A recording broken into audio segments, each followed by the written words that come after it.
quel que soit, Seigneur, qu'il soit lié au nom de Jésus-Christ de Nazareth, que toute manœuvre, toute activité, toute opération satanique contre cette ligne de prière soit paralysée maintenant au nom de Jésus, au nom de Jésus. Au nom de Jésus-Christ de Nazareth, je revoque tout ce qui a été relâché dans le visible, dans l'invisible, contre cette ligne de prière, ou contre toute personne connectée maintenant. Au nom de Jésus-Christ de Nazareth, je relâche une couverture spirituelle sur toute personne connectée maintenant. Et j'interdis à Satan et à ses agents de perturber au nom de Jésus-Christ de Nazareth. Seigneur, viens et manifeste-toi, prends contrôle de toutes choses, et début jusqu'à la fin. Que le Saint-Esprit puisse animer le corps de tout un chacun. Maintenant, que ce ne soit pas la volonté d'un homme, que ce ne soit pas notre volonté, mais que ce soit ta volonté. Père, que ta volonté parfaite puisse prévaloir tout au long de cette prière. Au nom de Jésus-Christ de Nazareth. Amen. Nous allons prier aujourd'hui. Nous allons relâcher la puissance du sang de l'agneau. La puissance du sang de Jésus. Vous savez, il y a beaucoup d'armes que Dieu a mis à la disposition de ses enfants. Et la plupart du temps, nous sommes vaincus par Satan dans des combats parce que nous n'utilisons pas les armes appropriées pour pouvoir vaincre Satan. Et Dieu a mis beaucoup d'armes à la disposition de ses enfants pour pouvoir combattre Satan. Et quand nous parcourons la Bible, nous voyons toutes ces armes. Une arme que l'enfant de Dieu doit utiliser, premièrement, certains d'entre vous, c'est le vent. Certains d'entre vous disons, qu'est-ce que ça veut dire le vent est un arme? Mais si on est dans le livre de Genèse, la Bible dit qu'après l'inondation qui s'est passée au temps de Noé, Dieu a relâché un vent. Lorsque ce vent est passé au-dessus de la mer s'est calmée, le ciel s'est fermé et la pluie s'est arrêtée. Donc Dieu a utilisé comme arme, comme le vent, pour arrêter la calamité naturelle qui se passait au temps de Noé. Une autre arme que Dieu a mis à disposition de ses enfants, c'est le feu. Jean-Baptiste a dit, moi je baptise d'eau, mais Jésus baptisera de l'esprit et du feu.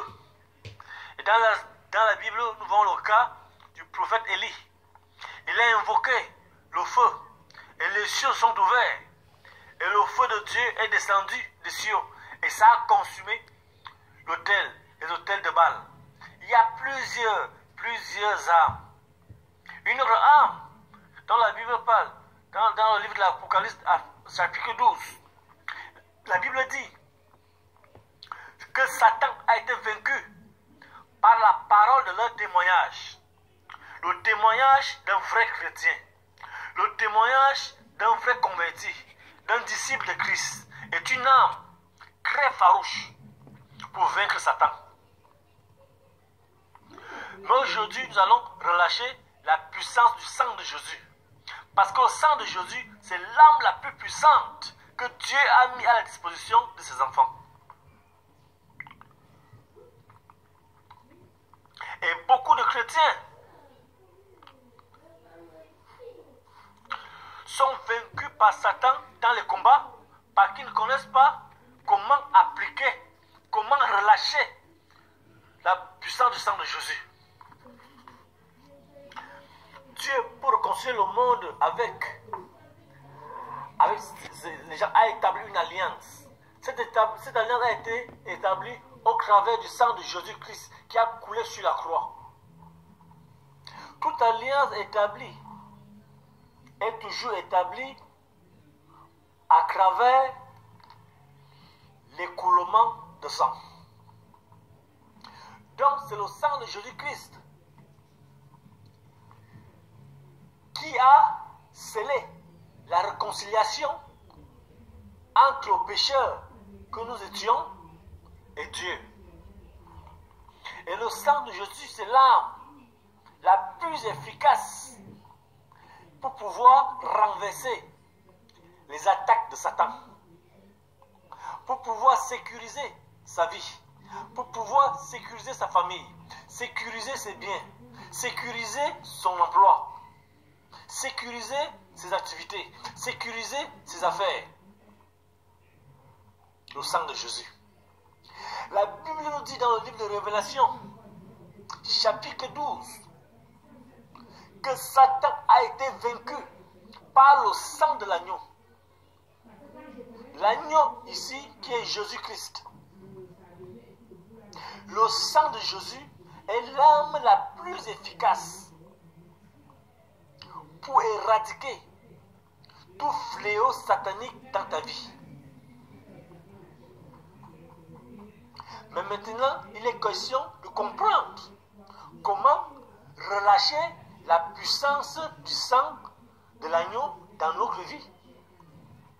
Comment faire à ce que le sang de Jésus-Christ puisse parler à notre faveur. Comment utiliser le sang de Jésus afin que ce sang puisse nous sécuriser des attaques de l'ennemi. Une chose que nous devons comprendre, c'est que le sang de Jésus-Christ fonctionne dans nos vies au travers de l'alliance que nous avons avec Dieu. Et l'alliance que nous avons avec Dieu, c'est comme un contrat. Vous savez, quand dans le monde, quand quelqu'un passe signer un contrat avec une autre personne ou avec une société, tout contrat a des clauses. Et toute partie qui participe à un contrat doit respecter les clauses, afin que ce contrat puisse demeurer. Et la plupart du temps, l'alliance que nous avons avec Dieu a aussi des conditions que nous devons remplir pour que cette alliance puisse parler à notre faveur. Et tant que nous ne remplissons pas les conditions, nous avons bien appliqué le sang de Jésus. Mais le sang de Jésus ne sera pas efficace. C'est pour ça que beaucoup de personnes avant d'aller dormir appliquent le sang de Jésus sur leur corps. Mais ça n'empêche pas qu'ils se retrouvent en train de faire l'amour dans les rêves, en train de manger dans les rêves, en train de boire dans les rêves. Ça c'est Satan qui t'envoûte. Ça c'est Satan qui t'empoisonne en travers des couches de nuit, en travers des hommes de nuit et les femmes de nuit. Beaucoup de personnes appliquent le sang de Jésus pour la protection.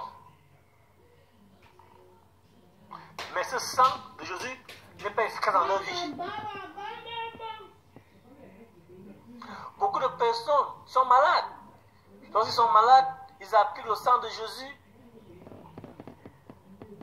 mais ils ne guérissent pas. La raison pour laquelle le sang de Jésus ne marche pas, lorsque tu l'appliques, ce n'est pas parce que le sang de Jésus est devenu puissant. Non. Ce n'est pas parce que Satan est plus fort. Non. Que Dieu. Non. Pas du tout. Ce n'est pas parce que les démons sont plus forts que le Saint-Esprit. C'est tout simplement parce que dans ta vie, il y a des choses qui empêchent le sang de Jésus de parler à ta faveur.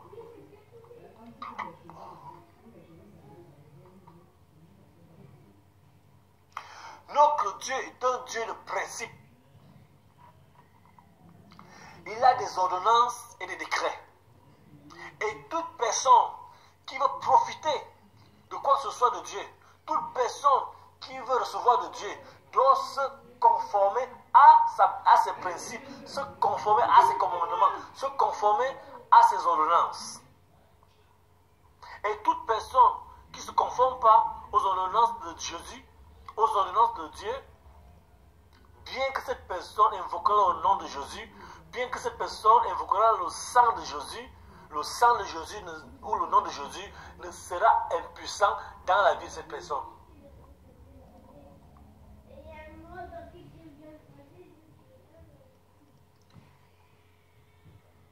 Et qu'est-ce qui rend le sang de Jésus ou le nom de Jésus impuissant dans notre vie?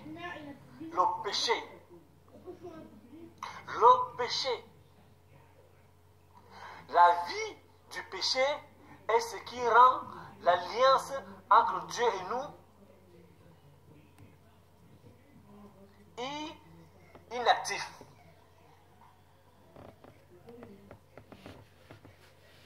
Il est impossible pour une personne qui vit dans le péché d'expérimenter la puissance du sang de Jésus-Christ. Il est impossible pour une personne qui ne vit pas dans la repentance d'invoquer le sang de Jésus pour sécuriser sa vie et voir sa vie être sécurisée.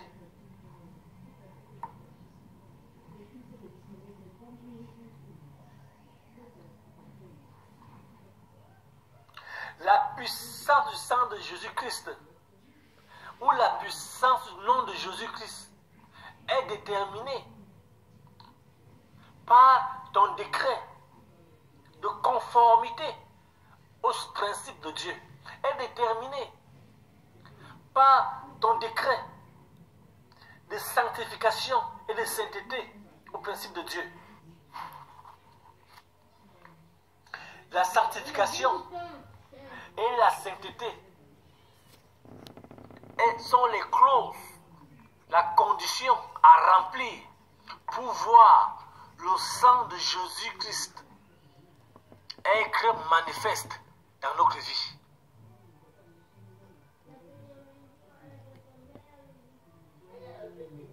Et tant que nous vivons dans le péché, tant que nous vivons dans la désobéissance de Dieu, tant que nous n'observons pas les ordonnances de Dieu, tant que nous ne pratiquons pas la parole de Dieu, nous allons beau invoquer Dieu, mais Dieu ne viendra pas. Parce que la parole est très claire. Dieu lui-même est soumis à sa parole. Et Dieu ne pourra jamais briser sa parole. Dieu ne pourra jamais contourner sa parole pour venir en aide à un de ses enfants. Non, jamais. Parce que lui-même est le Dieu de justice. Mais c'est à nous les hommes de nous détourner de nos voies. C'est à nous les hommes de nous détourner du péché, de nous détourner de la désobéissance de Dieu, de nous conformer aux ordonnances de l'Éternel, pour voir la parole de Dieu être manifeste dans nos vies, pour voir le sang de Jésus-Christ combattre à notre faveur.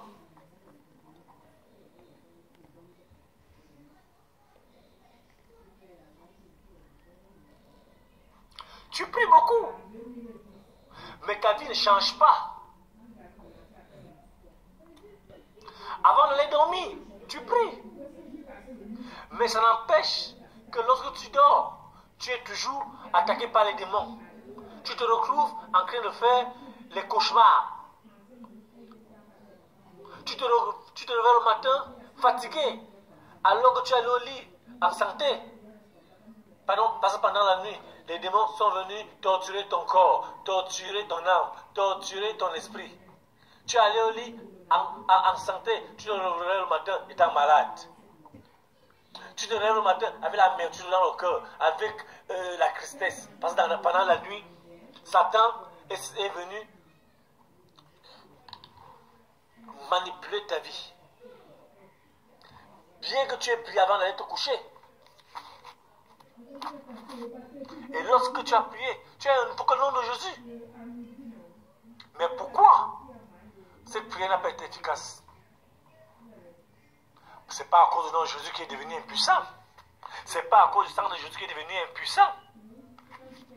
Mais c'est parce que tu n'as pas rempli la condition que tu dois remplir.